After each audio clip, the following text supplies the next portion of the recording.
Así que buenas tardes, muchísimas gracias por conectarse este martes después de la Semana Santa. Entiendo las dificultades que esto supone porque la difusión durante Semana Santa siempre es complicada, así que agradezco doblemente que recién regresados de las vacaciones, pues uno quiera escuchar sobre historia del arte, sobre arqueología, de la mano de nuestra brillantísima invitada de hoy, que es curadora en el Museo Chileno de Arte Precolombino y doctora por la Universidad Hebrea de Jerusalén, especializada en arte, en cultura material andina, antigua y colonial. Y a partir de su tesis doctoral, que una bellísima tesis doctoral, Beyond the Image, Femininity and Other Gender Expressions in the Ancient Art of the South Central Andes, toda su investigación va a centrarse en las estructuras de género de las sociedades andinas y en sus expresiones estéticas, sociales, religiosas, estudiando además la representación de nociones e ideas a través de tecnologías, de materias, de iconografía, a través de formas, ¿no?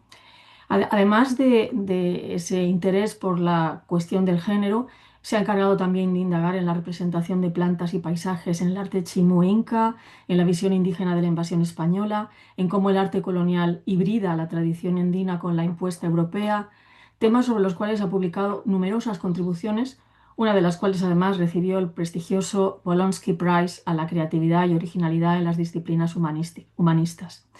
Es coeditora del libro Transformación material en las prácticas artísticas de las Américas indígenas y en 2019 además fue profesora invitada en el programa de estudios andinos de la Pontificia Universidad Católica del Perú, pero también ha liderado investigaciones financiadas en la Prussian Cultural Heritage Foundation, en the Minerva Foundation o en otras entidades internacionales de prestigio como el Max Planck Institute de Florencia. Actualmente desarrolla dos proyectos de investigación. El primero sobre el estado inca en Vilcabamba, junto con Cecil Missot, aunque yo creo que este proyecto ya es un proyecto concluido, ¿no? Muy avanzado, en Sí. el momento que nos vimos en noviembre pasado y probablemente ya concluido, donde estudia el caso interesantísimo del fraile Agustino Diego Ortiz. Yo tuve ocasión de escuchar un avance de esa investigación en Cuzco hace como 2 años y realmente fue muy interesante y paralelamente lleva a cabo una investigación sobre las representaciones de personajes y categorías de género que no son totalmente femeninas ni masculinas en el arte producido en la costa norte del Perú. Y yo creo que en esta línea va a ir su intervención de hoy. Muchísimas gracias, Batami, por unirte y adelante. Ya, muchas gracias y muchas gracias por la invitación a compartir mi investigación en este espacio de lujo para mí, para discutir temas coloniales.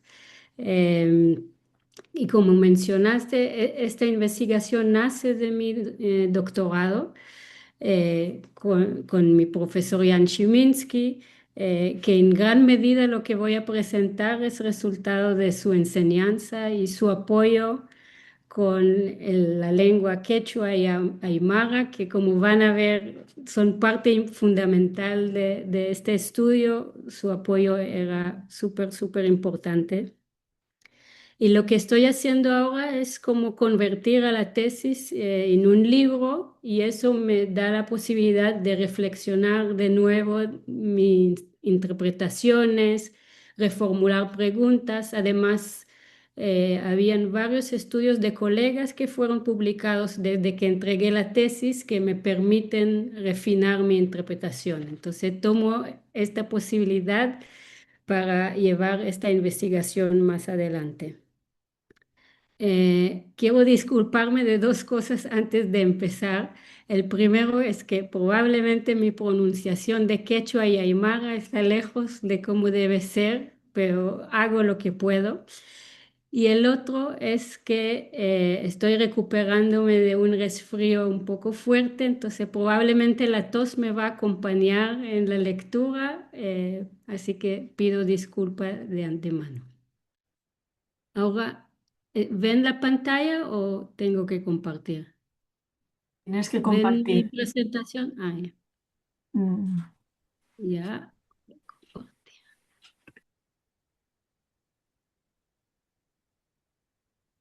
ya. Ahora lo ven, ¿sí? Perfecto. Ya. Entonces, Desde los primeros textos que describen la llegada de los europeos al territorio del Imperio Inca, múltiples crónicas mencionan la existencia de una institución imperial compuesta por mujeres que vivían en complejos cerrados y templos y que cumplían funciones al servicio del Estado, especialmente la elaboración masiva de tejido y chicha.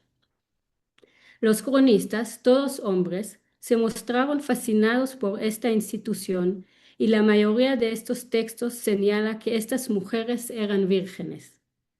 Debido a la supuesta virginidad de estas mujeres, en las crónicas a menudo se la compara tanto con las monjas cristianas como con las vírgenes vestales del Imperio Romano. Así cuenta, por ejemplo, Inca Garcilaso de la Vega. Tuvieron los reyes incas en su gentilidad y vana religión cosas grandes, dignas de mucha consideración, y una de ellas fue la profesión de perpetua virginidad que las mujeres guardaban en muchas casas de recogimiento que para ellas en muchas provincias de su imperio edificaron. Los cronistas que conocieron en vivo esta institución fueron los que formaron parte de la expedición de Francisco Pizarro, Francisco de Jerez y Cristóbal de Mena. Ambos se refieren a estas mujeres simplemente como mujeres o mujeres encerradas. En las crónicas escritas posteriormente hay mucho más información sobre el funcionamiento de esta institución, los roles que cumplían y las diferentes clases de estas mujeres, así como los distintos títulos que recibían en general y los de sus categorías en particular. Así, por ejemplo, se registran los títulos mamaconas, mujeres escogidas, es decir, aquias, mozas de servicio, aguachipas, y mujeres del sol, Intip Warme. En la investigación académica, el término más recurrente es aquias. Alan Covey propone utilizar el término mujeres religiosas incas, Inca Religious Women. En su estudio historiográfico muy detallado, el erudito muestra cómo distintos discursos coloniales, modernos y propios de la Ilustración modelaron las descripciones de esta institución presentes en crónicas, novelas y literatura escrita por viajeros, y con la sexualidad de estas y cómo la sexualidad de estas mujeres fue utilizada en estos textos para corresponder a dichos discursos y alimentarlos. Considerando los discursos impulsados por los cronistas para comprender esta institución incaica a partir de los textos coloniales, es necesario pelar las capas discursivas, lo que en ocasiones nos deja con escasa información acerca de la realidad incaica. Una fuente de información que no podría ser manipulada por los cronistas es la cultura material y visual de los incas. Sin embargo, como se mostrará más adelante, aquí también la interpretación puede ser sesgada. Mi primer acercamiento a la institución incaica de las aquias fue a partir de una pieza de cerámica inca que representa a 6 mujeres, cada una sosteniendo una rama con 2 flores. En este momento, la pregunta que guiaba mi investigación era ¿quiénes son estas mujeres? La respuesta se inscribía en los detalles iconográficos, en particular en la representación de la planta. Los detalles de la flor, como el color rojo de sus pétalos, la parte oscura al inicio y al término de los pétalos y los estambres negros, me sirvieron para identificar la planta como Guamarea dulcis, llamada en quechua Huaca suliu suliu. Suliu en los diccionarios quechua proviene de la raíz abortar. Por ejemplo, en el diccionario de González Holguín aparece la entrada Suliuni, abortar, y Suliu o Suliasca, abortar una criatura muerta. Esta planta también aparece en el libro de Luis Giraud sobre plantas y otras sustancias utilizadas por los curanderos cayahuayas de Bolivia, donde se explica cómo se emplea como sustancia abortiva. La identificación de la planta nos ayuda a comprender mejor su relación con estas mujeres. Cabe recalcar que en la cerámica inca esta planta aparece como un motivo que acompaña a mujeres o como un motivo independiente, lo que nos da indicio de que la planta Huacazuliu Zuliu volvió a ser un atributo de estas mujeres. Otro detalle iconográfico muy sugerente son las bolsas, las chuspas, que aparecen en la parte trasera de la pieza, entre las cuales se representan otras plantas Huacazuliu-Zuliu. Casi todos los cronistas que mencionan la institución de las aquias señalan que tejían textiles para diferentes fines del imperio, y Garcilaso de la Vega menciona especialmente las chuspas cuadradas que tejían estas mujeres. Cito: hacían asimismo estas monjas para el Inca unas bolsas que son cuadradas de una cuarta en cuadro. A estas bolsas llaman chuspa, servían solamente de traer la hierba llamada coca. A partir de esos dos detalles, pude identificar a las mujeres representadas como las mujeres escogidas del imperio. Sin embargo, aquí surgió una dificultad. Muchos de los cronistas afirman que las aquias eran vírgenes, entonces, ¿cómo es posible que aparezcan con una planta abortiva? Considerando esto, era necesario explorar el tema de la virginidad en los Andes. Con base en vocabulario quechua y aymara, en comentarios de cronistas y en prácticas contemporáneas de sociedades andinas, resulta evidente que el concepto de virginidad no existía en los Andes antes de la llegada de los europeos. Y de hecho, como muestran antropólogas como Olivia Harris y Belly Jane Ispel, hasta hoy no desempeña un rol entre las comunidades andinas. En los diccionarios coloniales no existe una palabra en quechua o aymara equivalente a virgen o virginidad. Dada la ausencia de un término equivalente, estas nociones se expresan mediante traducciones compuestas por varias palabras. Veamos algunos ejemplos. González Holguín traduce Pachan Yumpaj, o Yumpaj Pachayan Warmi o Kari como varón o hembra vírgenes. Un término compuesto por Yumpa, estar limpio, puro, y Pachan o Pachayan, lo entero, intacto, sano, no quebrado ni dañado.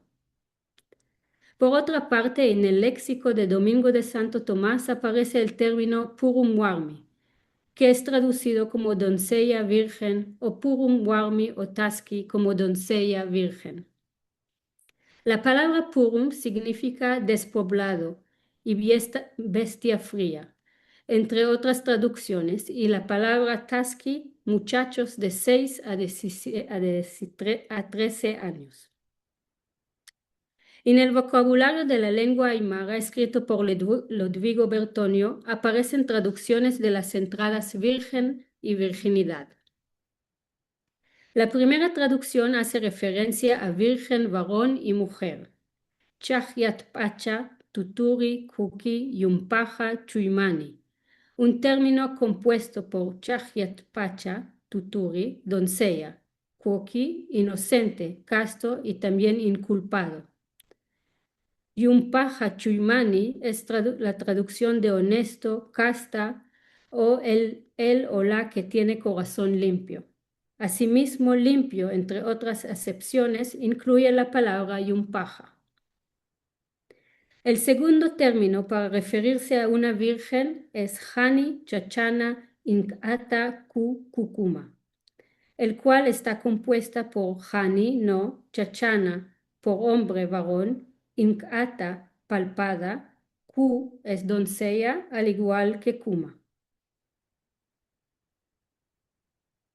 Para un virgen se registran dos términos. El primero, Hani Marmi Yamk Itiri, está compuesto por Hani, no, Marmi, mujer, Yamk Iri, tocar, más el sufijo iri, lo que sería equivalente a el que toca o el tocador. El segundo término, Hani Marmi Ultiri, está compuesto por Hani, no, Marmi, mujer, Ultiri, ult, conocer, con más el sufijo iri, el que conoce, el conocedor. Es interesante notar que los verbos tocar y conocer no aparecen en los términos referidos a la virginidad femenina. Esto resulta particularmente llamativo en el caso del verbo conocer, ya que nos encontramos ante una traducción literal del español con raíces bíblicas. Por ejemplo, en el diccionario de Sebastián de Covarrubias, bajo la entrada conocer, aparece, entre otras, la siguiente definición: conocer a una mujer carnalmente. En el Viejo Testamento, el uso común del verbo conocer en el sentido de tener relaciones sexuales presenta un funcionamiento diferenciado según el género. Cuando se refiere al hombre, se emplea para describir el acto sexual. En cambio, en el caso de la mujer, se utiliza para expresar el estado de virginidad. Es decir, se formula como un acto por parte del hombre, mientras que en el caso de la mujer se presenta como un estado. En español también se usa el verbo conocer para describir el estado de virginidad en el caso de las mujeres. Por ejemplo, en Covarrubias aparece han conocido o ha conocido varón. Regresando a la traducción a la Aymara en el diccionario de Bertonio, es curioso cómo se toma el formato español con raíces bíblicas de una virgen que no conoció varón y se aplica únicamente al varón virgen. La palabra virginidad es traducida por Bertonio de la siguiente manera: Chajiatpacha, tutinia, kukunkania.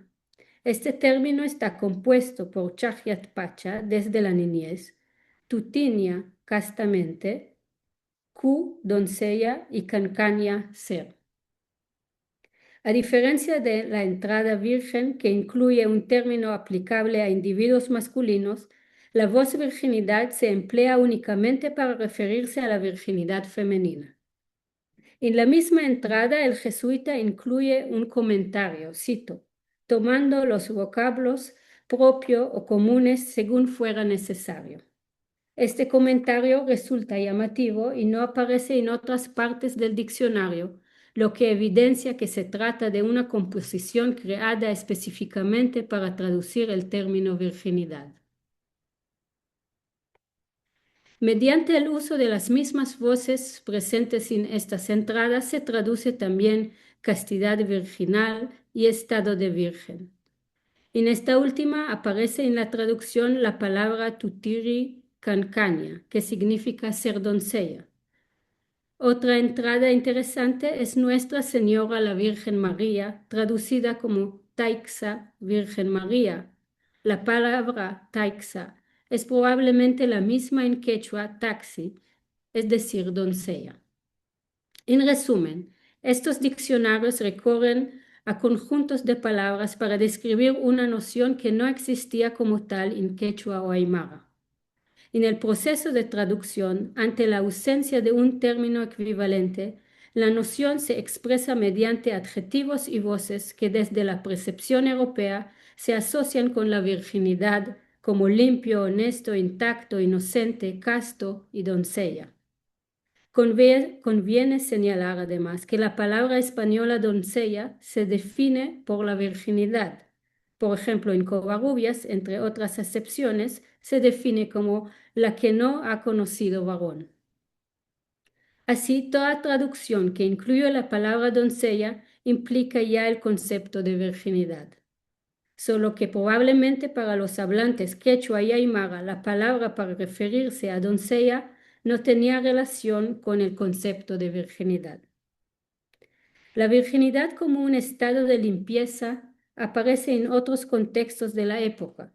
Paola Uparella, en su análisis detallado de la virginidad en relación con Catalina de Erauso, a quien volvemos más adelante, señala lo siguiente, cito: la noción de limpieza es comúnmente usada en la época para nombrar en múltiples juegos de velamiento la virginidad. El vocabulario que expresa algunos aspectos de las percepciones andinas en la traducción de la palabra virgen es el elaborado por Santo Tomás, donde se emplea la voz quechua purum, junto con Warmi o Tasky para referirse a la Virgen.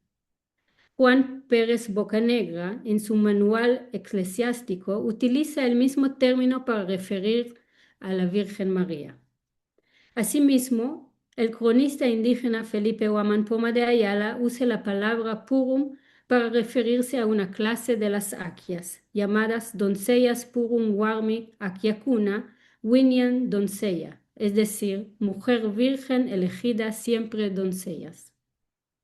En el diccionario de Santo Tomás, purum se traduce como despoblado, yermo, desierto y bestia fiera.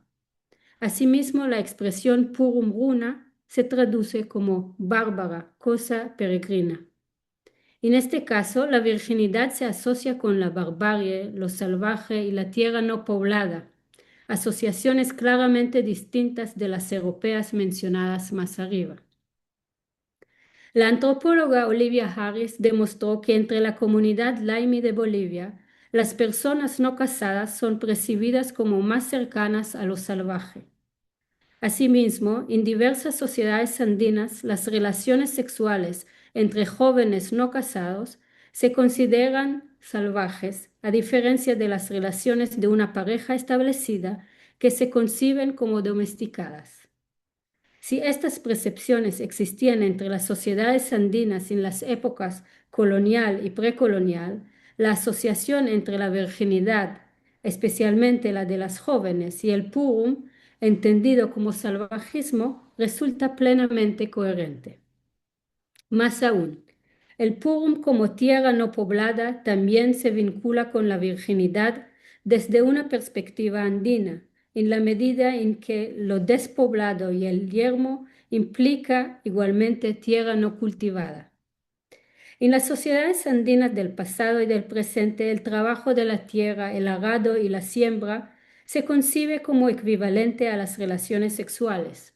Por lo tanto, una tierra despoblada y no cultivada implica que no ha mantenido relaciones sexuales.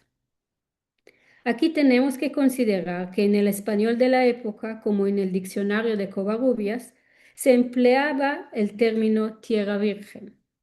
En este sentido, la noción de tierra virgen se supone parcialmente con el campo semántico de la palabra quechua purum, lo que probablemente facilitó la traducción del término virgen por purum, quizás a través de la mediación conceptual de tierra virgen. Para concluir esta parte, hay varias traducciones en quechua y aymara para la entrada virgen, compuestas por conjuntas de palabras. Eso por sí señala que no existía una tradición directa de este término. Al parecer, cada traducción refleja ciertas nociones europeas sobre la virginidad. Incluso en las crónicas, a veces las mismas que mencionan la virginidad de las aquias, aparece información que muestra que el concepto de la virginidad no existía entre las sociedades andinas. En un caso, José Arriaga documenta un valor inferior a una mujer que no tuvo relaciones sexuales antes de emparejarse. Cito: otros abusos es muy común entre todos los indios hoy en día, que antes de casarse se han de conocer primero y juntarse algunas veces. Otro indio selló que hubiéndose casado, no podía ver a su mujer y la daba mala vida, porque dijo que era de mala condición, pues nadie la había querido ni conocido antes de casarse.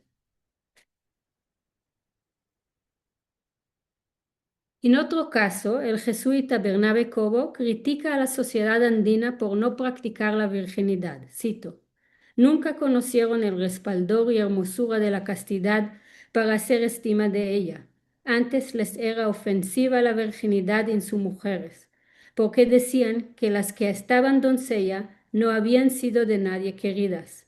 Si bien pienso eran raras las que conservaban su integridad hasta tomar estado, lo uno por criarse desde niñas con toda libertad, sin que los padres cuidasen de su recogimiento, recato y honestidad, ni les prohibiesen el salir de casa cada y cuando querían, irse solas a donde les antojaba, aunque fuese a otro pueblo apartado, sin obligación de dar a nadie cuenta de sus vidas cuando volvían, y por llevarlas ellos mismos a las borracheras y a la labor del campo, donde comúnmente hay concursos de hombres deudos y extraños. Y lo otro porque por liberarse de la infamia en que las castas solían incurrir solo porque lo eran, ellas mismas fácilmente se dejaban desflorar. Considerando todas estas evidencias, las aquias no podían ser vírgenes por el simple hecho de que el concepto de virginidad no existía en los Andes antes de la llegada de los europeos. El hecho de que una planta abortiva se convierta en un atributo de estas mujeres nos enseña que el imperio estaba interesado en controlar la reproducción de estas mujeres y no su sexualidad.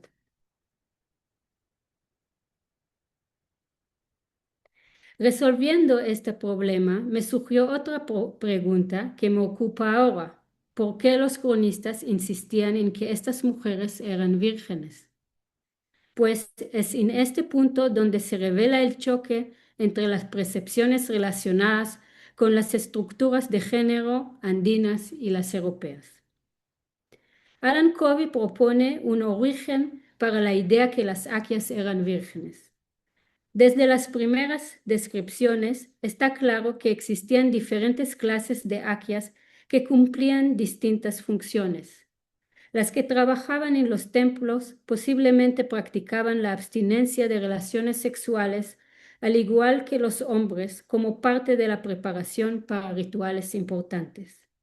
La autoabstinencia de relaciones sexuales es parte del ayuno andino desde los tiempos de los incas y hasta hoy en día entre comunidades andinas y amazónicas. Covey propone que esta práctica podría ser fácilmente interpretada por los españoles como la imposición de cuidar la virginidad de todo tipo de aquias. Pero aunque muchas crónicas insisten en la virginidad de las mujeres escogidas, también hay información que sugiere que sí tuvieron relaciones sexuales. Un mito documentado por Martín de Murúa sobre la Aquia Chuquiliantu cuenta que se enamoró de un pastor de llamas llamado Acoitapia. En esta tradición, la Aquia tiene una relación con el pastor y al final ambos se convierten en huacas. Por otra parte, Ciesa de León narra sobre 4 mamaconas que tuvieron relaciones sexuales. Cito: en este tiempo, dicen los orejones, que había en el Templo del Sol muchas señoras vírgenes, las cuales eran muy honradas y estimadas. Y cuentan que 4 de ellas usaban feamente de sus cuerpos con ciertos porteros de los que guardaban. Y siendo sentidas, fueron presas, y los mismos los adúlteros, y el sacerdote mayor mandó que fuesen justiciadas ellas y ellos.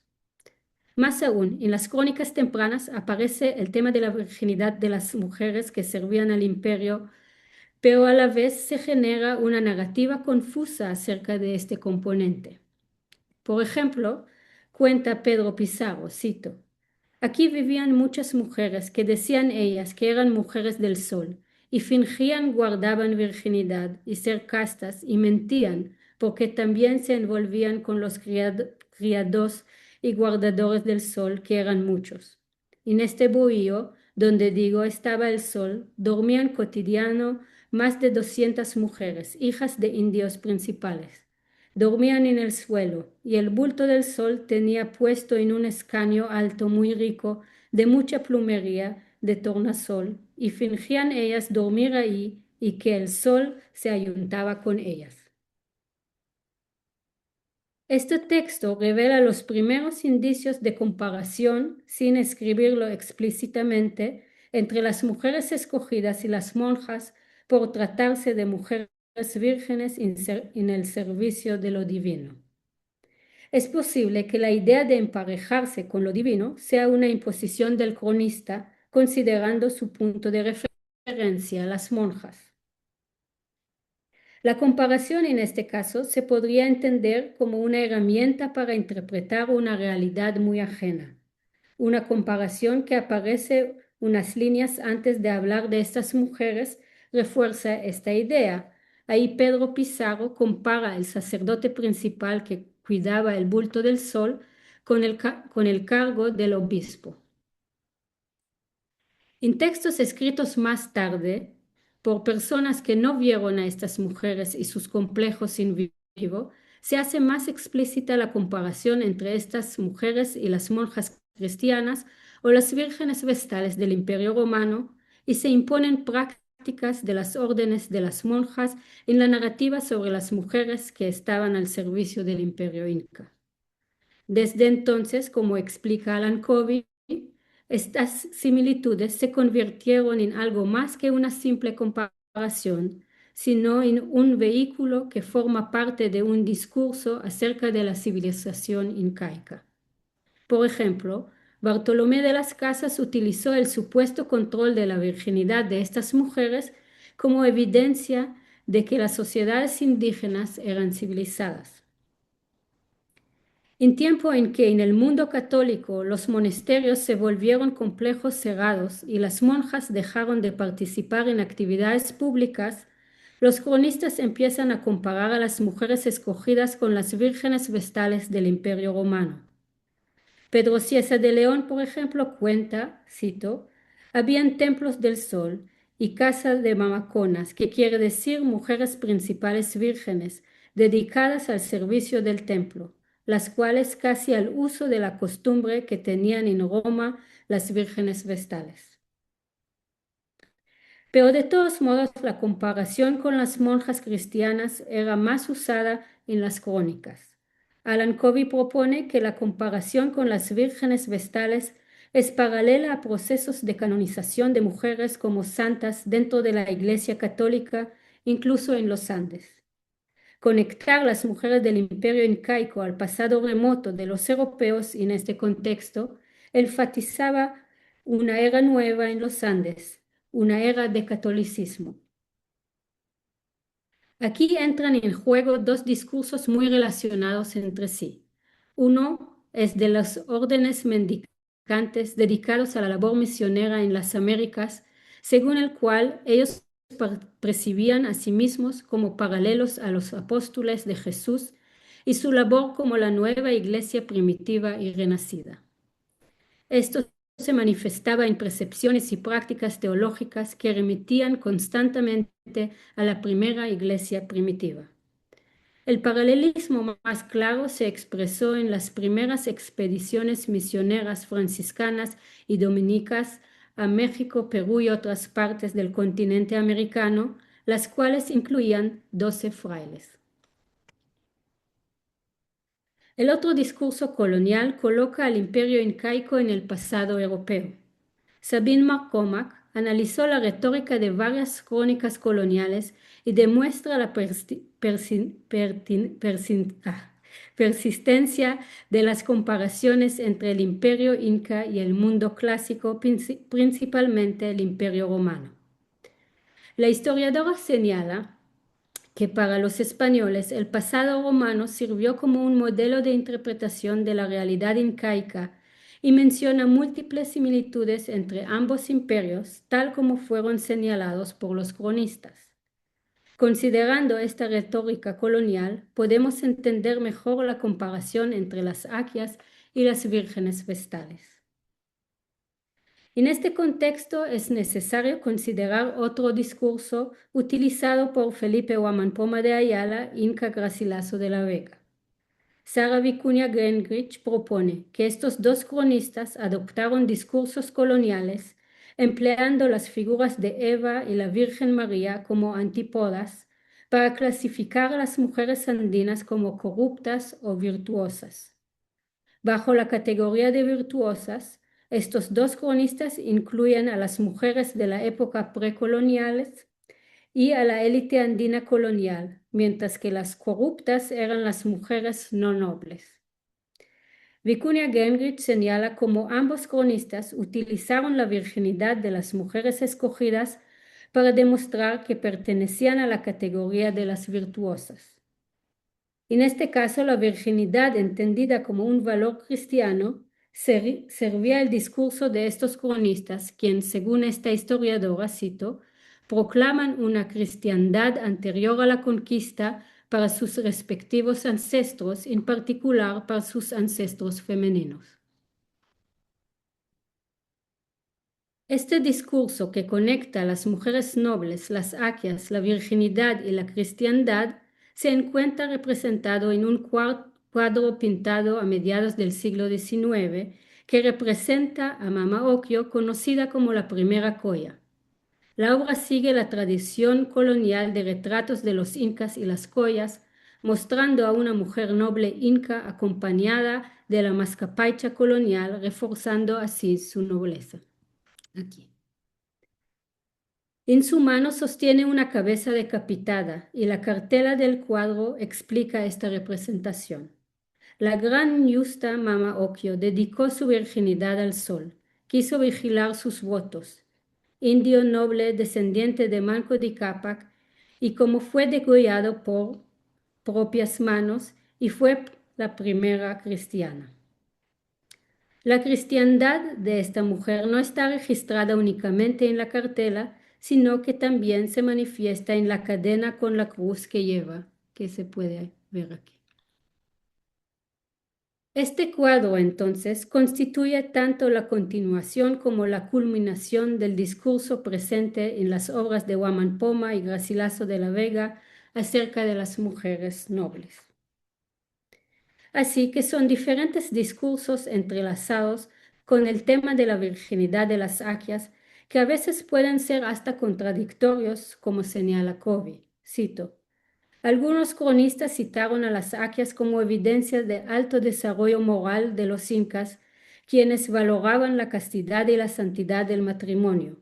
Otros adoptaron la posición opuesta, ya sea negando por completo la moralidad indígena o describiendo el claustro inca como una actuación tiránica del biopoder en que los gobernantes privaban a las familias de sus jóvenes y privaban a los hombres de la capacidad de seleccionar una esposa. Es decir, existen múltiples niveles de discursos coloniales que recorren a la virginidad de las aquias, los cuales resulta necesario considerar. Sin embargo, antes de la capa discursiva de estas crónicas coloniales y el uso de la comparación como método para aproximarnos a un mundo ajeno, se encuentra un nivel más fundamental que impulsa tanto las comparaciones como la imposición de prácticas de género propias de las sociedades europeas sobre el imperio inca. En las estructuras de género en Europa, si excluimos la prostitución y la esterilidad, dos estados marginales, faltaba una categoría para mujeres que no eran vírgenes ni madres, es decir, mujeres que son activas sexualmente pero logran evitar la reproducción. De hecho, el estado de virginidad y el de maternidad son antagónicos, ya que la virginidad es un estado que no posibilita la maternidad y viceversa. En una sociedad como la incaica, donde no existía el concepto de virginidad, esta estructura de género no tiene sentido, mientras que entre las estructuras de género de las sociedades europeas de la época, no existía un estado establecido para mujeres que no fueran vírgenes ni madres. En el contexto del catolicismo europeo, existían formas institucionalizadas de vida femenina no materna basada en la virginidad perpetua. Así, las monjas renunciaban a su sexualidad, al menos de manera formal, para preservar la virginidad y con ello anulaban la posibilidad de reproducirse. Otras mujeres que también renunciaron a la reproducción y consagraron su virginidad fueron las santas, ya que una forma específicamente femenina de martirio se asocia a la virginidad perpetua. La única figura que conjuga virginidad y maternidad es la Virgen María. Precisamente esa paradoja es probablemente lo que le otorga una condición divina, es decir, constituye una dimensión de su poder sagrado. En este contexto resulta significativa la traducción recogida en el protoevangelio de Santiago sobre la partera Salomé, quien verifica la virginidad de María tras el parto de Jesús. La verificación de la virginidad juega un rol central también en el caso de Catalina de Erauso, conocida como la monja alférez. Su historia, precisamente por ser tan singular y por tratarse de un episodio bien documentado y ampliamente estudiado, ofrece una valiosa perspectiva que desde lo excepcional permite comprender mejor lo habitual. Su caso obligó a las instituciones coloniales a enfrentarse a esta rareza y a lidiar con ella dentro de los márgenes de las prácticas de género establecidas en Europa. No me detenderé en él, tanto en su presentación en el marco de este seminario como en su libro. Paola Uparella lo analiza en profundidad y ofrece una lectura novedosa de las fuentes. Sin embargo, me gustaría resaltar una característica del caso de la monja alférez que también está presente en mi lectura de las narraciones sobre las aquias en las crónicas. En su análisis, Uparella enfatiza la oposición entre la virginidad y maternidad, así como entre la condición de virgen y la categoría de mujer.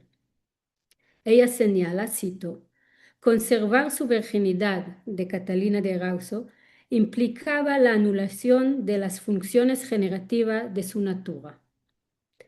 Las referencias a los periodos de menstruación de Catalina de Erauso constituye otro refuerzo de la negación de su estado fértil y por lo tanto de la renuncia a la reproducción en favor de la virginidad perpetua.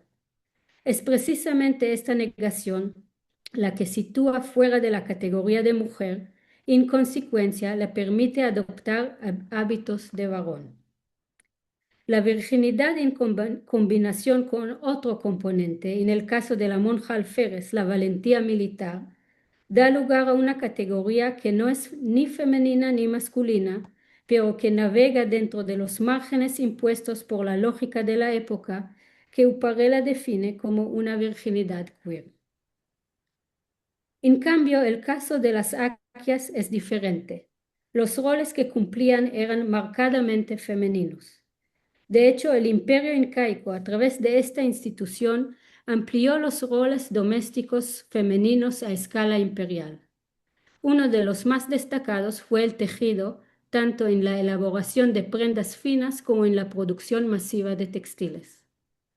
La relación entre vírgenes y el tejido en la imaginación occidental tiene raíces profundas en las tradiciones clásicas y judeocristianas.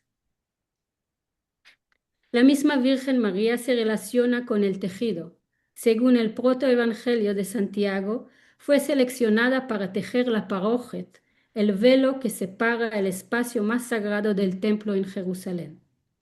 Un día, mientras que hilaba para obtener el hilo con el que tejía la parójet, recibió la anunciación del ángel Gabriel, quien le comunicó que daría la luz a Jesús.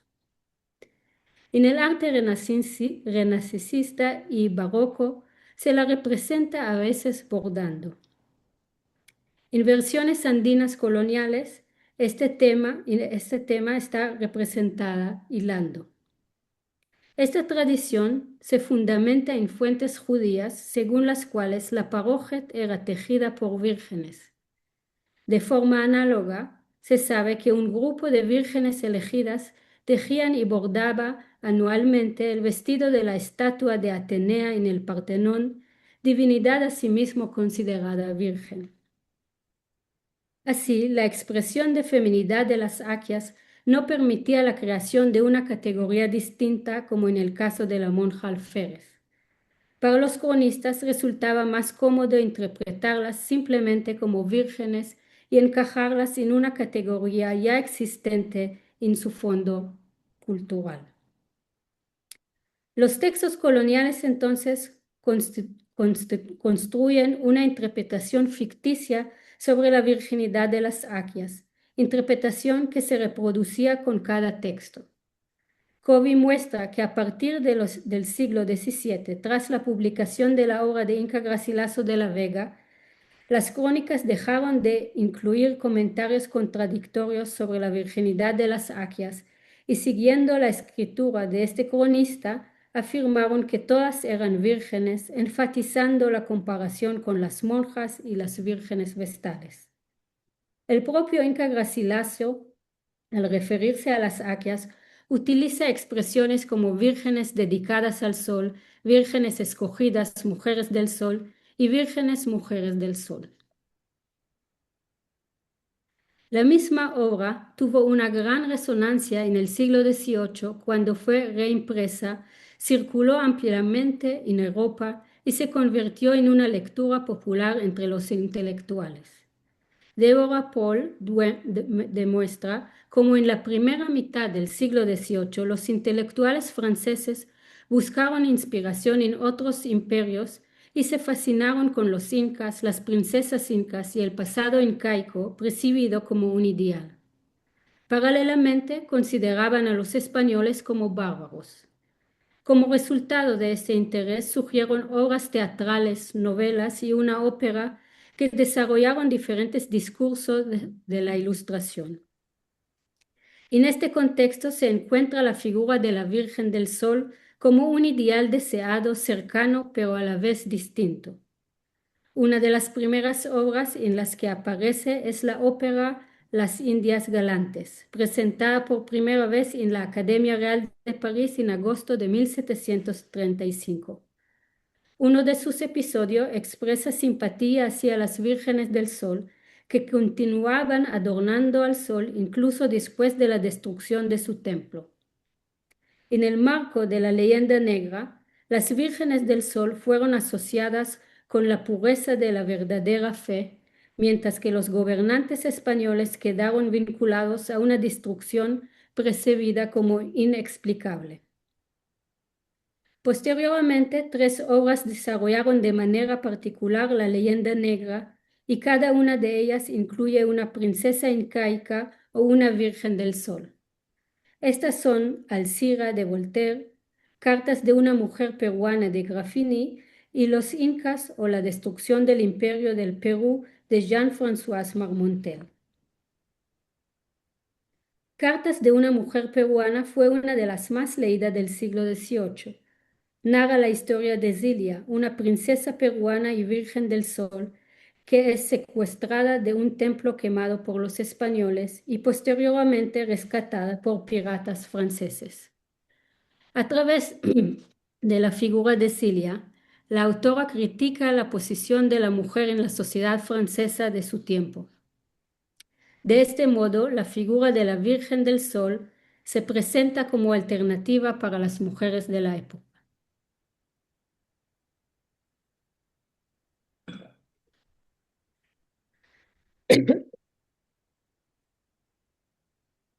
La obra de los incas o la destrucción del imperio del Perú incluye a Cora, una virgen del sol, y a su amante Alonso, un español. Cora representa la pureza de una religión que había sido violentada por la conquista, mientras que Alonso, soldado y diplomático, encarna la búsqueda de la reconciliación. La primera aparición de Cora en la obra tiene lugar durante el ritual de iniciación como Virgen del Sol. Al ingresar en el Templo del Sol jura castidad. Una imagen que acompaña la obra representa esta ceremonia y sitúa en el centro un foco de fuego, un elemento asociado a las vírgenes vestales y ajeno a las aquias. Es probable que estas obras francesas acuñaran el término vírgenes del sol, inspirando en los términos mencionados por Inca Garcilaso de la Vega, y de ahí aparezca constantemente en novelas más tardías del siglo XIX y hasta en textos académicos. Pero la reproducción de esta imaginación no se detiene aquí. A comienzos del siglo XX, el compositor peruano Jorge Bravo de Rueda escribió la pieza musical Vírgenes del Sol, que fue interpretada por diversos artistas, entre ellos en los años 40 por Ima Sumac. Esta obra volvió a ser muy popular hasta que en el 2009 fue declarada Patrimonio Cultural de la Nación. Hasta hoy forma parte del soundtrack del Festival Anual de Inti Raymi, especialmente cuando las Akyas hacen su entrada al escenario. Y aquí les comparto un video corto para escucharlo.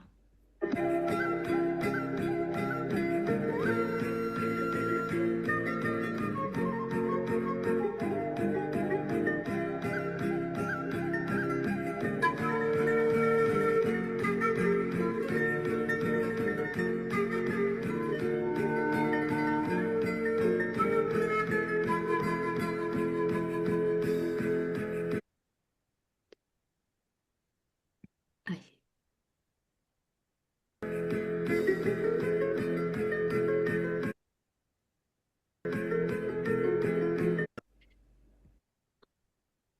Esta música, tan popular en Perú, acompaña también a niñas en las escuelas y jóvenes en actuaciones donde las Akyas bailan a compás de esta pieza. Cada vez que bailan con esta música, se reproduce el uso del término vírgenes del sol, y de este modo continúa la cadena de la interpretación ficticia de las Akyas como vírgenes. Quiero cerrar con un ejemplo que muestra cómo esta interpretación ficticia genera una cadena de falsos entendimientos, incluso en estudios académicos. La pieza inca que mencioné al inicio de la charla aparece en el libro de Artur Poznański, ingeniero, explorador y arqueólogo aficionado, que investigó los vestigios del pasado en Bolivia, especialmente en Tiwanaku, en el lago Titicaca. El libro, publicado tras su muerte en 1958, incluye una ilustración de la pieza junto con un breve texto explicativo. Según este autor, la pieza proviene de la isla de la Luna en el lago Titicaca. Inicialmente no logré comprender de dónde obtenía Poznański la información sobre la procedencia. La pieza se encuentra actualmente en el Museo Etnológico de Berlín y formaba parte de la colección de Ana Centeno Romanville, quien tenía su gabinete de curiosidad en Cusco. Tras la muerte de esta señora en 1888, cuando Poznański tenía apenas 15 años, la pieza fue adquirida junto con otras por el Museo Alemán. En el registro del museo no aparece ninguna información que indique su procedencia de la isla de la Luna, incluso en el mismo figura el nombre de Cusco. Pero además de esta pieza de cerámica, Poznański asigna a la misma procedencia a 3 queros coloniales que considera de origen inca.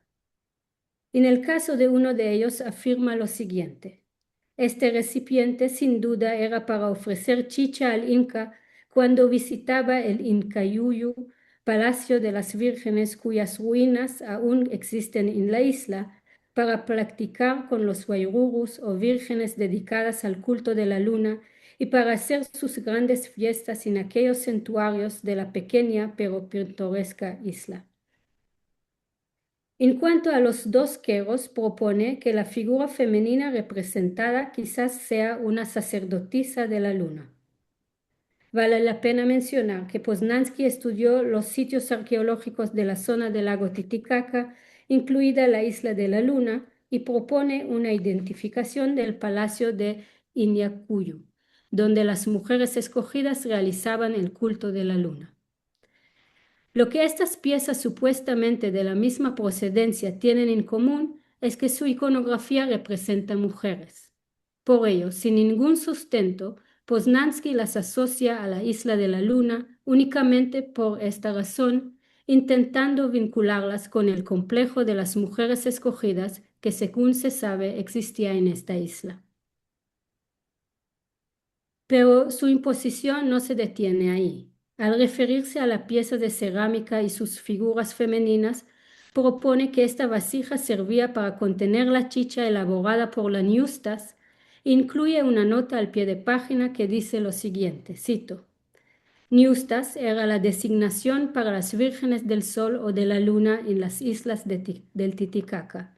Ñusu es palabra aymara que significa que la vulva aún se haya tapada con el himen. más allá de la ignorancia masculina sobre que no sería la vulva sino la vagina tapada por el himen, esta traducción no tiene ningún sustento. En un diccionario aymara español, la palabra ñusu es traducida como refiriendo al sonido de la nariz por dificultad en la respiración.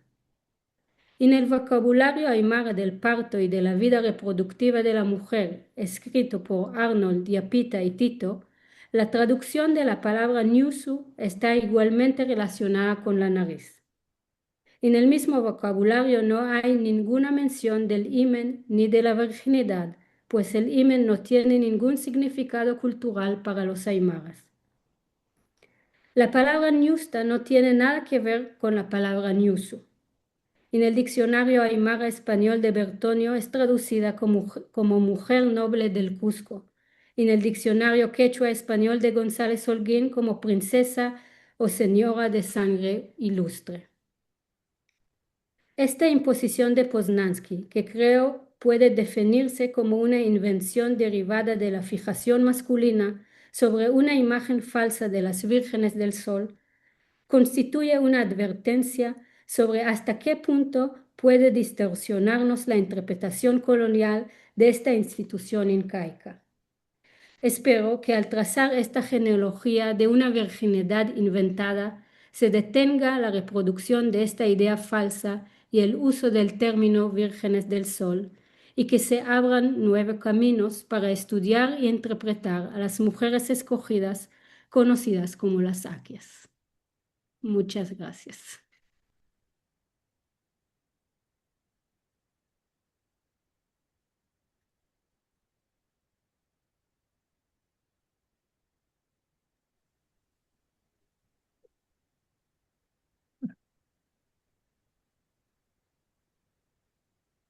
Pues muchísimas gracias, Batami, porque la verdad ha estado muy bonito, muy interesante, fascinante, eh, y yo creo que va a haber muchas cuestiones, muchas preguntas. Si, si nadie se atreve, para romper el hielo puedo empezar yo, y luego seguro que se anima el debate muchísimo, ¿no? A mí me interesó mucho, realmente mucho, porque el problema que tú tocas es el problema de cómo se construye el sentido, ¿no? Cómo se genera sentido, eh, y a veces incluso cómo en ese proceso de generación de sentido hay todos unos mecanismos de falsificación, de impostación, que, que tienen una función política, que tienen una función religiosa, que tienen una función cultural. Em, esa advertencia que nos hacías al final, creo que es muy conveniente, pero yo te agradezco esta tarea que has hecho de ofrecernos las capas, ¿no? Y este trabajo a contrapelo, como diría Walter Benjamin, para volver a recuperar el sentido de las cosas hay que trabajar la historiografía, la historia a contrapelo. Em, y yo no sé hasta qué punto, lo que yo me pregunto es cómo se generan estos equívocos, ¿no? Desde el punto de vista de la más pura semántica, el significado nunca se da aislado, ¿no? Siempre los semas aparecen vinculados unos con otros, ¿no? Y yo creo que quizás sí sería interesante que percibiéramos eh, el paradigma de la virginidad para los cronistas, porque puedo entender el malentendido desde el punto y hora que dentro de ese paradigma había otras condiciones que sí se daban. O sea, se daba, por ejemplo, la condición de abstinencia, que tú has señalado, de limpieza, de abstinencia. Se daba, por ejemplo, la condición de tejer, para las chuspas, para la coca. Es decir, son mujeres que están en conexión con lo sagrado, ¿no? Monjas que en ese momento se pueden vincular. O sea, hay una vinculación en estas mujeres con lo sagrado. Por lo tanto, ese es otro semantema. Y luego además son mujeres herbolarias, con un conocimiento de la naturaleza, estas plantas abortivas, pero también y de las cuestiones femeninas, ¿no?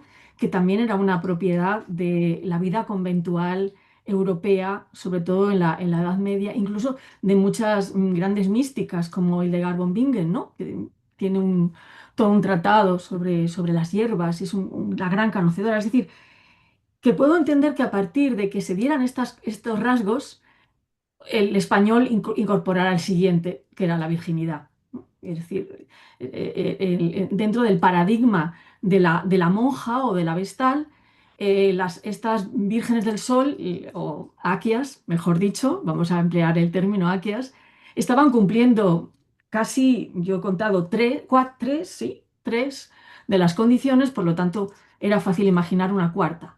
Más allá de cuestiones de género, ¿no? De sometimiento, de dominio, de regir las relaciones sexuales también, como que le interesaba al Imperio Español también, ¿no? O sea, creo que entiendo el malentendido, y valga la redundancia, entiendo el malentendido, entiendo que en el paradigma y además incluso puedo pensar que hay una cierta voluntad de prestigiar esta condición, ¿no? No era lo mismo que te compararan con una Celestina que te compararan con una Virgen Vestal, ¿no? Romana. Quiero decir que también había un sentido para el imperio. El imperio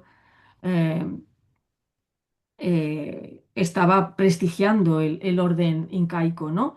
Eh, Porque me pregunto, yo no soy especialista y no lo conozco bien, pero me pregunto qué pasaría, por ejemplo, entre mexicas y aztecas, ¿no? Si se daba esta condición, ¿no? En otros lugares, en cambio, la mujer aparece vinculada a la condición de guerrera, ¿no? De amazona, de guerrera, etcétera, ¿no? Es decir, la necesidad de establecer unos paradigmas de sentido para categorizar la realidad que tengo enfrente, aunque a veces esos paradigmas de sentido sean injustos o sean equívocos, ¿no? Y yo había también había una cuestión que me parece fascinante, que es la diferencia que establece Domingo de Santo Tomás respecto a los otros diccionarios, ¿no?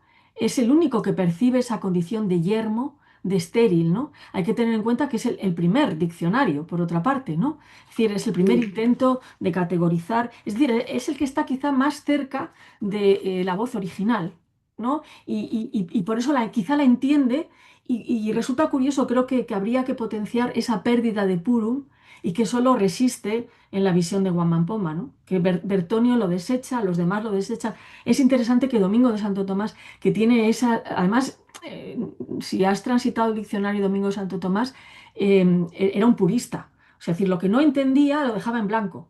O sea, no decía, no improvisaba significados, sino que aceptaba o decidía que había cosas que no tenían un correlato y entonces su diccionario es un diccionario fascinante que está transitado de huecos, donde no había un equivalente castellano, o al revés, no había un equivalente quechua, él lo deja en blanco, ¿no?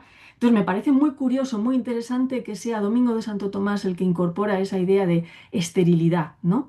Que es un concepto que luego repite Guamán, pero que no, la línea hispana no insiste en ella. Me parece precioso, muy, muy interesante. Le da más puntos todavía a Domingo de Santo Tomás en mi jerarquía de lexicógrafos, que siempre había ocupado el primer puesto, ahora ya está por encima de todos los demás, sin duda alguna, ¿no?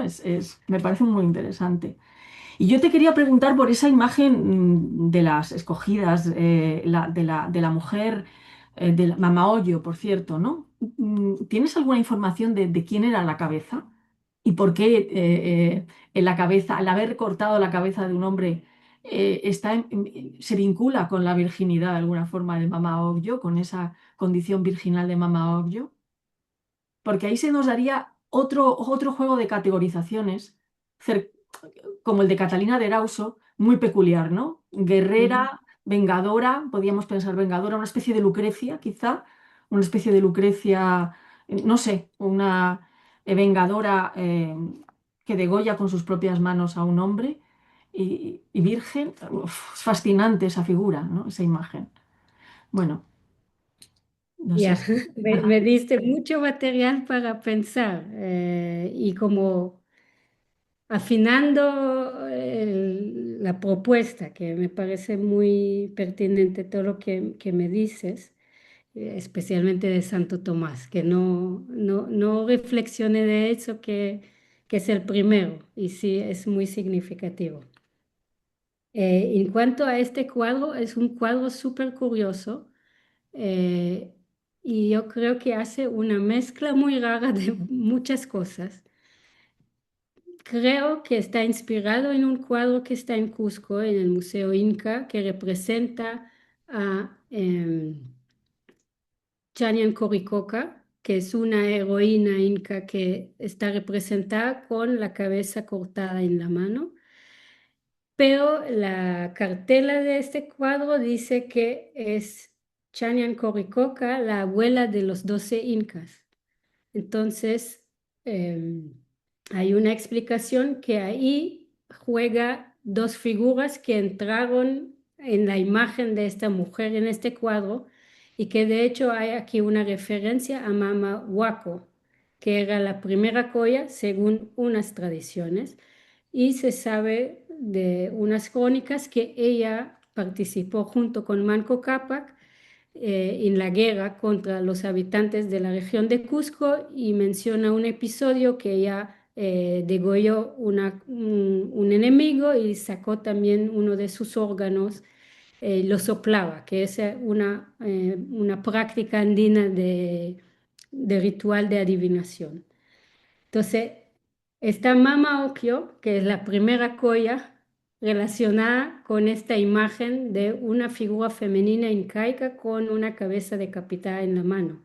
Solo que en las fuentes, la primera colla se mezcla entre Mama Ocllo y Mama Huaco y hay unos que lo llaman Mama Huaco Ocllo.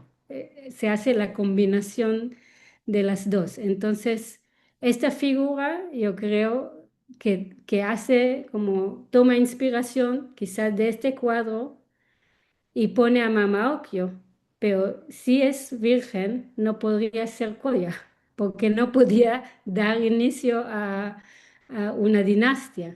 Entonces ahí yo creo que es una mezcla entre este cuadro, entre este discurso de las mujeres vírgenes y cristianas, y que según la leyenda ella degolló a la persona que quería violar su virginidad.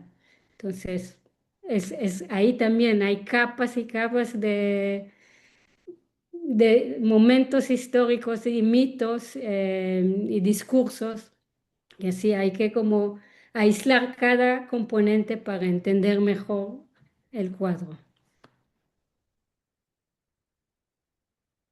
Ah, estupendo, si es lo que dices, claro, no puede ser virgen, además es la madre del linaje, ¿no? Quiero Sí, decir, no hay un problema, ahí en este caso el paradigma de semantemas está muy mal construido, ¿no? Chocan sí. unos con otros, ¿no? En esta cuestión. No sé si hay alguien que quiera hacer alguna pregunta.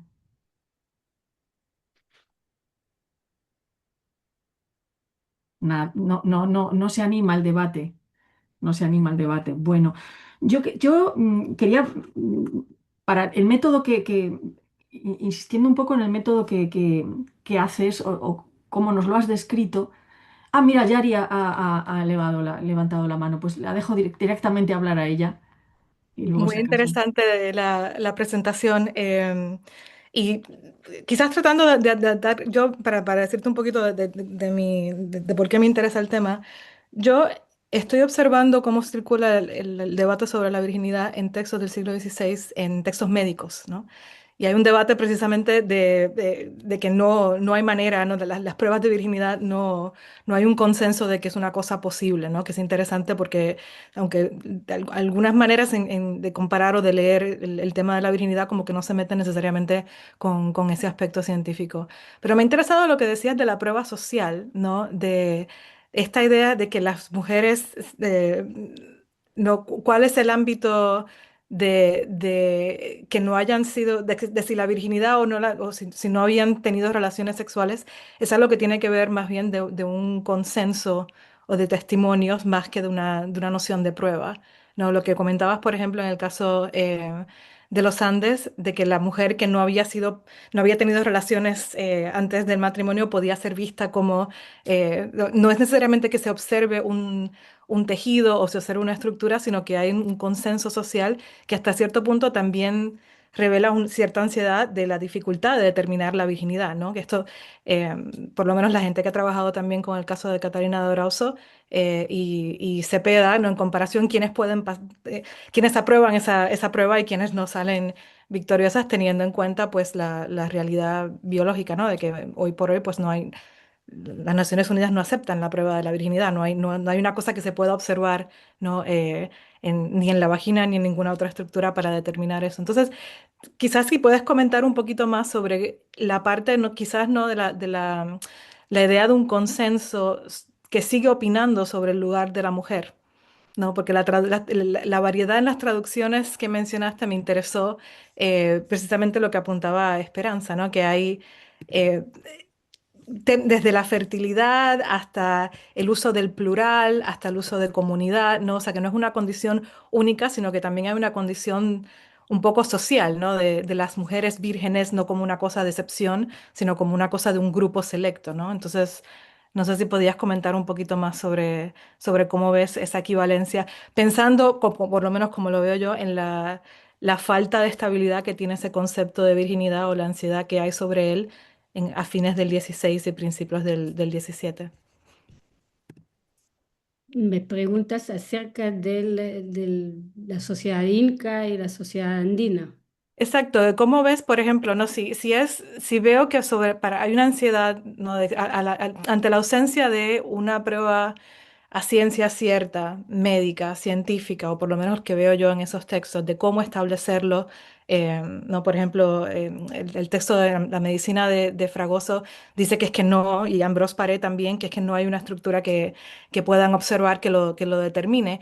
Hay entonces algo que tiene que ver con la reputación, con el control social, con más información para establecer una virginidad social. Entonces, eso me ha parecido interesante la comparación que establecías tú también, quizás de una asociación de grupo para establecer esa condición en el caso incaico, que guarda cierta relación también con la virginidad, pero no necesariamente con un acto, sino con otras muestras que también tienen que ver con una confirmación social.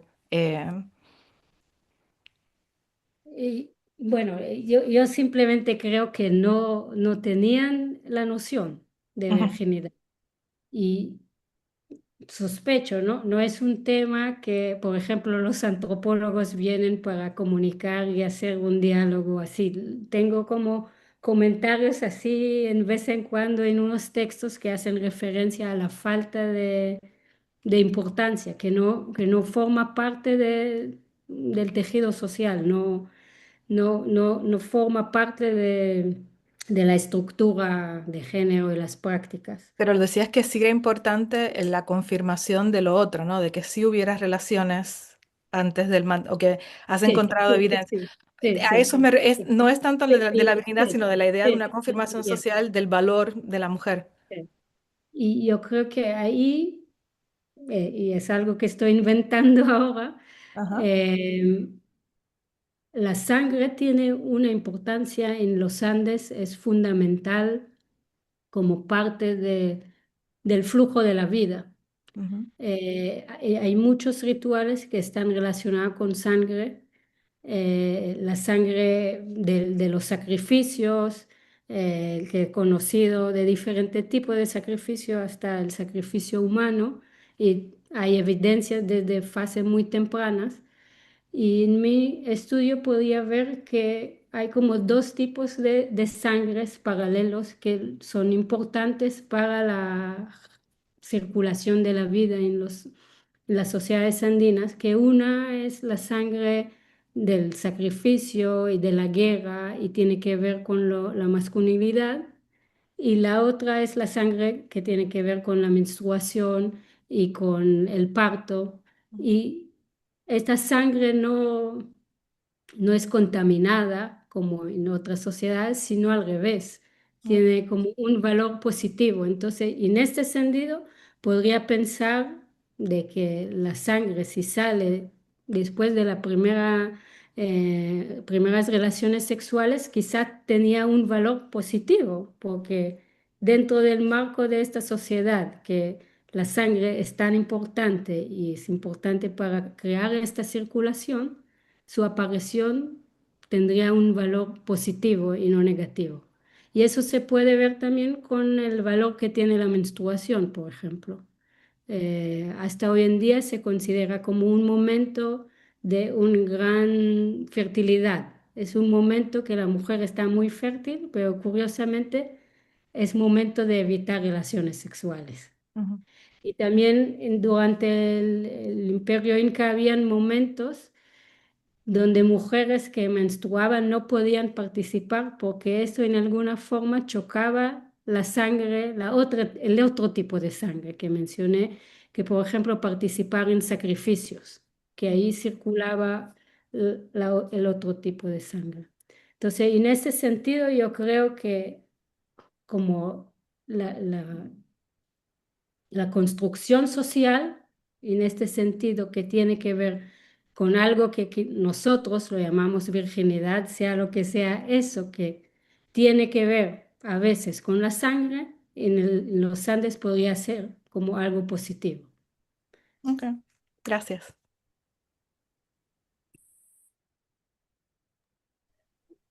A mí me ha gustado mucho lo que ha dicho Sari y me ha hecho preguntarme cosas. Claro, cuando yo decía, tu trabajo es un trabajo sobre cómo organizarse el significado, pero, no, pero en realidad cualquier trabajo podría ser así, ¿no? Cualquier trabajo. Lo que pasa que en este caso es como si hubieras pillado, has tocado la tecla al tocar un arcano, algo indemostrable, como es efectivamente la virginidad. Entonces, ¿cómo sabemos que estamos acuñando significado? Me pongo en el papel de Domingo de Santo Tomás o en el papel de Ludovico Bertonio. ¿Cómo sé qué certeza tengo? Ya no es una certeza médica, ahora estoy hablando de una certeza semántica, ¿no? Cuando estoy ante una cuestión completamente incomprobable, ¿no? Porque además el hecho de comprobar la virginidad acaba con ella, de alguna manera, bueno, acaba con ella, exactamente, ¿no? Y me ha sorprendido mucho, por ejemplo, la cita de Pedro Pizarro, porque en el caso de Pedro Pizarro no es que el cronista estuviera absolutamente seguro de la virginidad de ciertas mujeres de las Aquias, sino que encima está seguro de que otras fingen guardar virginidad. Es decir, estamos ante cronistas que son criptormeneutas, ¿no? Que descifran no solamente lo arcano secreto de la virginidad femenina, sino incluso la posibilidad de falsificar esa, esa virginidad o ese secreto, ¿no? El cronista como un descifrador, un criptormeneuta, capaz, como digo, de apreciar la virginidad e incluso también el fingimiento de esa virginidad, ¿no? Entonces no hay ninguna pregunta. En el caso de Pedro Pizarro está absolutamente seguro, no hay ninguna pregunta, ningún cuestionamiento. Muy interesante a lo mejor comparar eso con los tanteos, por ejemplo, de los diccionarios, de los lexicógrafos misioneros o de otros cronistas, ¿no? La postura absolutamente certificada de ciertos cronistas respecto a otras propuestas de la virginidad, ¿no? Eh, Buen punto para considerar, sí. Yo creo que como una cosa tan nublosa se crea como diferentes actitudes, que claro, hay el sentido común, pero también quizá el bagaje de la persona que escribe, de dónde viene, o no sé, como cosas más personales. Pero sí se puede ver algunos como matices que son muy de común, muy de sentido común y otros que representan algo más detallado, más específico de un contexto, de un momento, de una persona. Pero yo creo que también hay, y con esto dejo a Joaquín que ha levantado, que quiere intervenir, pero también creo que hay un condicionamiento político, ¿no? Y una regulación social, como decía Yari, ¿no? A mí me interesa que estas mujeres que se dicen vírgenes en un momento determinado finjan en realidad guardar la virginidad para mis propósitos conquistadores o para mis Mm. propósitos de dominio, o para mi cierto retrato de la sociedad que he conquistado, ¿no? Joaquín y luego está Miguel del Pin. Bueno, Fermín. Joaquín, adelante.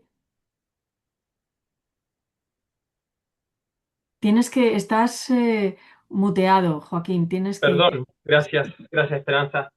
Eh, Felicidades Batami por esta investigación, creo que es realmente muy útil. Hay un dato ahí sumamente interesante y creo muy bien demostrado a partir de esta hierba, ¿no? Que es un atributo, que es un emblema de estas mujeres.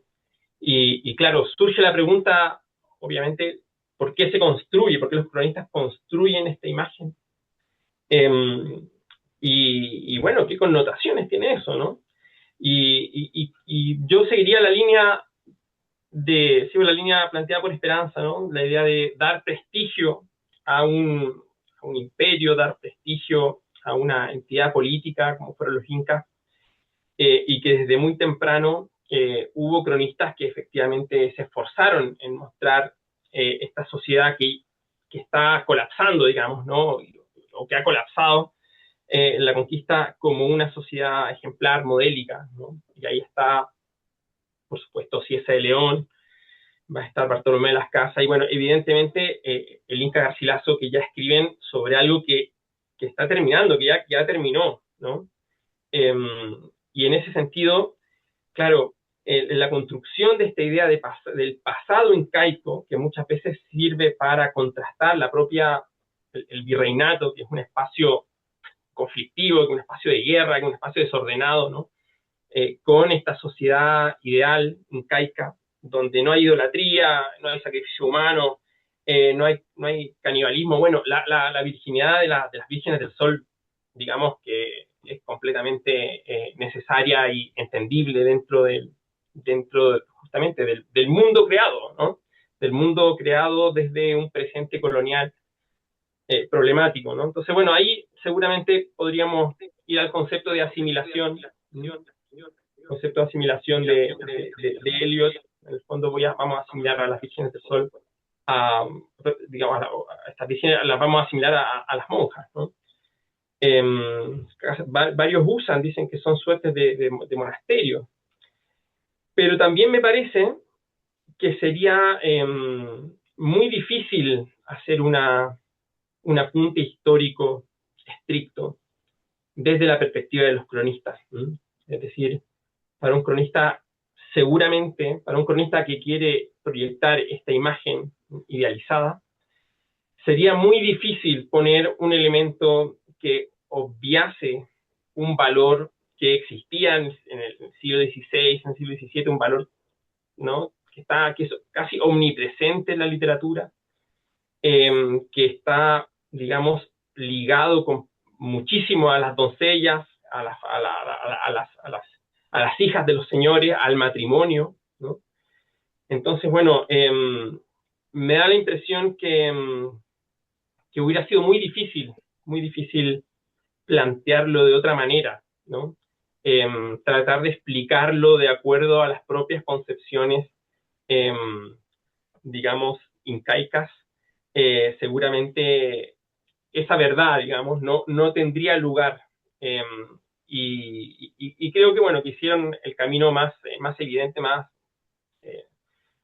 fácil, que era justamente llevarlo a las propias concepciones europeas, ¿no? Que no tiene nada de raro por lo demás.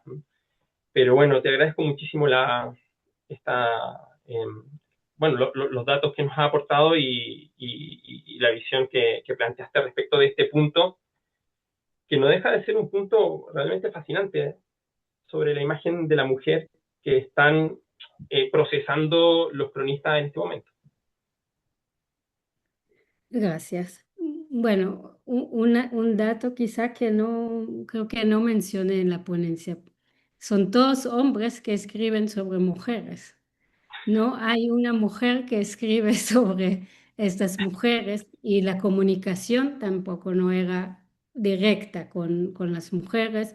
Los primeros españoles que vieron a las aquias, eh, ellas eran como una herramienta para utilizar. Sabemos que la expedición de Pizarro, como llevaron unas aquias para cocinar, para, para los soldados, utilizaron también para otros fines, me imagino, y lo sabemos. Entonces, tenemos como una mirada muy específica, un ángulo muy específico de cronistas, hombres de su época.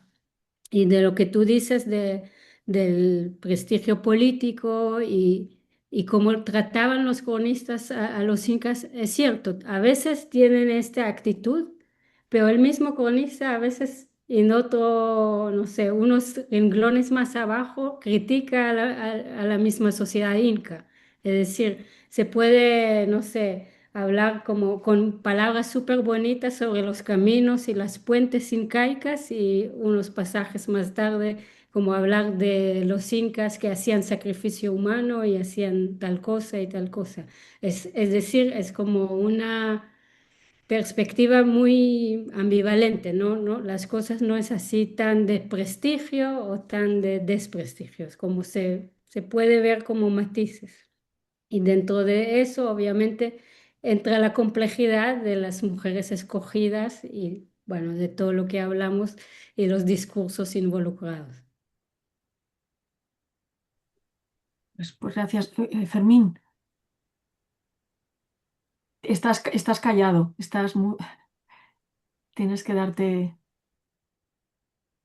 Ahora sí, Sí, ahora sí. bueno, quiero enfatizar, es evidente que se trata de un malentendido intercultural, ¿no? Y yo quería remarcar lo importante que es que esto se dé en el mundo católico, no tanto en el protestante. Y remarco la importancia de la figura de la Inmaculada Concepción, que fue un signo distintivo. Pero yo creo que el significado, bueno, es evidente que ellos se daban cuenta de la contradicción porque subrayaban unos que no todos lo vigilaban y otros em, que era un poco anómalo. Es decir, ellos se daban cuenta del de la impropiedad de llamarlo así cuando no lo cumplían. Y sin embargo, lo describían con cierta precisión. Yo remarcaría lo importante sobre el término de abortar que tú destacabas, porque, y además tiene que ver con lo contrario de la maternidad. Es decir, que son más que vírgenes, son, ¿cómo se llama? La que no tiene hijos, como el que no tiene padres es... bien, entonces me parece interesante que en este caso percibieron la palabra escogida, yakya, porque era dedicado a uno, es decir, dejaban de ser salvajes, el que no está casado, pero entraba en un casamiento exclusivo, que no tenía maternidad, ¿no? Eh, yo creo que la significación de virginidad tiene que ver con eh, con el, con el mito, con la obsesión católica de la Inmaculada, pero al mismo tiempo me parece que el énfasis incaico iría más bien por la de dedicación al Inca, al servicio, a tejer. Es decir, era una mujer casada, pero que no era fértil, ¿no? Esa es la idea. Yo creo que tu énfasis permite entender mejor la institución y al mismo tiempo explicar la falsedad de la percepción, ¿no? Ha sido muy sutil, muy inteligente elegir una palabra contradictoria. Gracias por hacerlo. Gracias. Bueno, lo que me acabas de comentar me hizo recordar que no mencioné una cosa importante de las saquias porque habían muchas categorías de aquias y unas tenían como bueno, entraban en esta institución para ser preparadas y después el Inca regalaba estas mujeres Claro, para casarse con claro. otros principales de otras etnias dentro del Imperio Inca.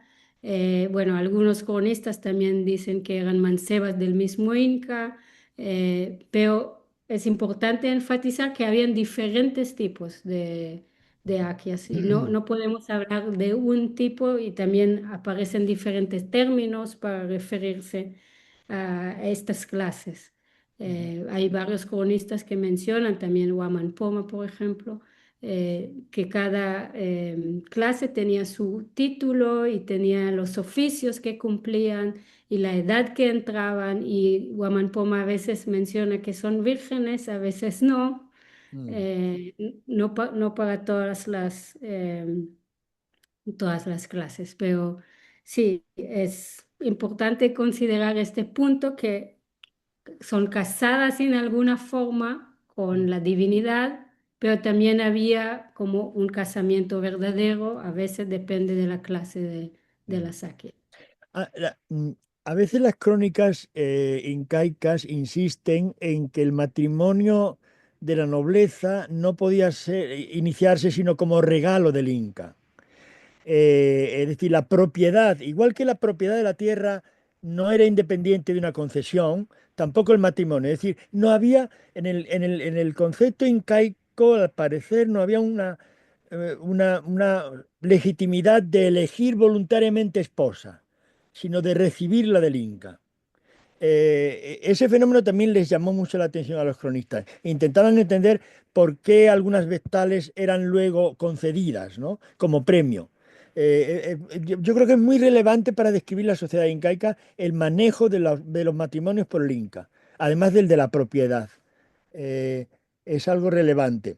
Pero lo de que hay una contradicción en el nombre es evidente. Y hay algunas discusiones sobre los significados de Aya en algunas crónicas. Pues, les hace pensar mucho lo de elegidas, ¿no? Y además insisten en que hay un experto que las va eligiendo por su belleza, para que el Inca, como con las tierras, una vez en su posesión, pudiera destinarlas mejor, ¿no? Eh, Me parece muy interesante tu estrategia para dar con el significado originario. Muchas gracias. Gracias.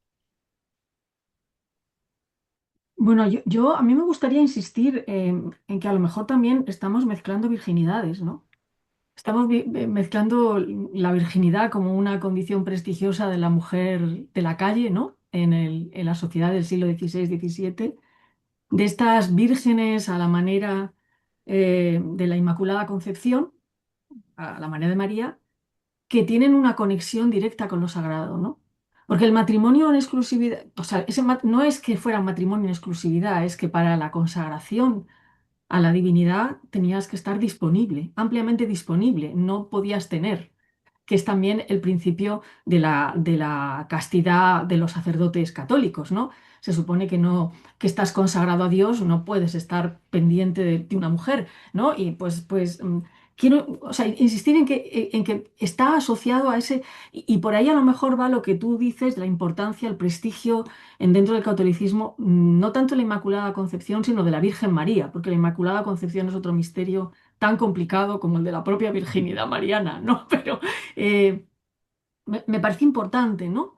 Esa idea de sacralidad que acompaña a estas mujeres esposas del sol, ¿no? Consagradas al sol, ¿no? O sea, la necesidad de que para entrar en esa relación sagrada tienes que privarte de unas frecuentaciones mundanas, ¿no? Vivir en exclusividad esa conexión con lo sagrado. No sé, y yo creo que sí entendieron eso los españoles. Creo que eso sí es quizá lo único que entendieron los españoles de todo esto. De todas maneras, yo quería poner en valor el procedimiento, ¿no? Cómo has trabajado, lo ha señalado Fermín, estoy completamente de acuerdo con él. Ha sido muy sutil, muy sagaz, muy delicado. Yo creo que nos puede ofrecer a los demás también un patrón de trabajo y por eso te lo agradezco muchísimo, cómo ha sido desde un detalle que en realidad que es inconveniente, ¿no? O sea, hay veces que mis alumnos me plantean cómo empezar a trabajar. Bueno, pues de repente hay algo que chirría, ¿no? Porque flores hay en todo el arte andino, ¿no? Pero de repente esto chirría, esta combinación de la mujer con la flor. Y traigo a colación una conferencia que escuché tuya en la que mencionabas que el trabajo del arqueólogo es un trabajo fundamentado en el fragmento, ¿no? Tiene que someterse al fragmento y que la fragmentación da una sensación de verdad mucho mayor que la totalidad. Me parece muy interesante eso, porque nosotros, en cambio, desde la filología, todavía hay un prestigio de la totalidad, reconstruir la totalidad de un significado, ¿no? Reconstruir la totalidad de unos usos sociales, de unos usos literarios. Regresar a la viabilidad del fragmento, ¿no? Y tú decías, bueno, hay que intentar limar las distorsiones de la interpretación colonial. Yo creo que lo que es interesante simplemente poner en acción este trabajo de confrontación de textos con objetos, de fragmentos con otros fragmentos, cómo se interpelan unos a otros, cómo se observan estos desplazamientos de sentido a medida que vamos introduciendo nuevos fragmentos en el juego. Creo que como metodología, como ha sido muy instructivo lo que nos has ofrecido, hay alumnos aquí y yo te lo agradezco muchísimo en ese sentido.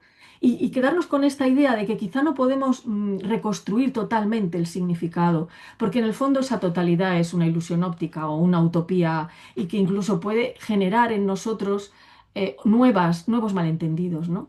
Asumir la condición fragmentaria de nuestros acercamientos. Me parece muy interesante, ¿no? Bueno, de hecho, cuando miré lo de Poznansky, estaba imaginando cómo me van a ver en 20 años, 30 años. Puede ser que yo lo que estoy diciendo ahora con toda seguridad van a encontrar otros datos y lo que digo ahora no va a ser válido. Bueno, no seas Y tan dura, Bata. A mí no me parece no, así. O sea, creo pero que realmente algo, lo de Poznansky es muy impostura. sí, sí. Pero te pone en este lugar también de entender que ya no vamos a tener el cuadro completo, tenemos estos fragmentos de información, tratando de juntarlo de diferentes partes, diferente tipo de material. Pero sí, el fragmento en sí te hace la posibilidad de ver la materialidad, que cuando ves la pieza completa no puedes ver como dentro de la pieza. Entonces, eso sí es una lección importante, pues, llegué por el estudio de la pieza de Vilcabamba, pero de esta pieza una lección importante que saqué es de la planta, porque cuando estudié esta pieza no sabía qué es esta planta, como me obsesioné y no encontré una respuesta, entonces lo dejé.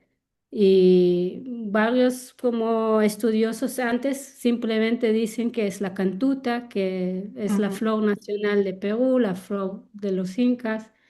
Entonces quería ver cómo es la cantuta. En este momento no estuve en Perú, pedí de un amigo que me manda una foto de una cantuta y vi que no coincide.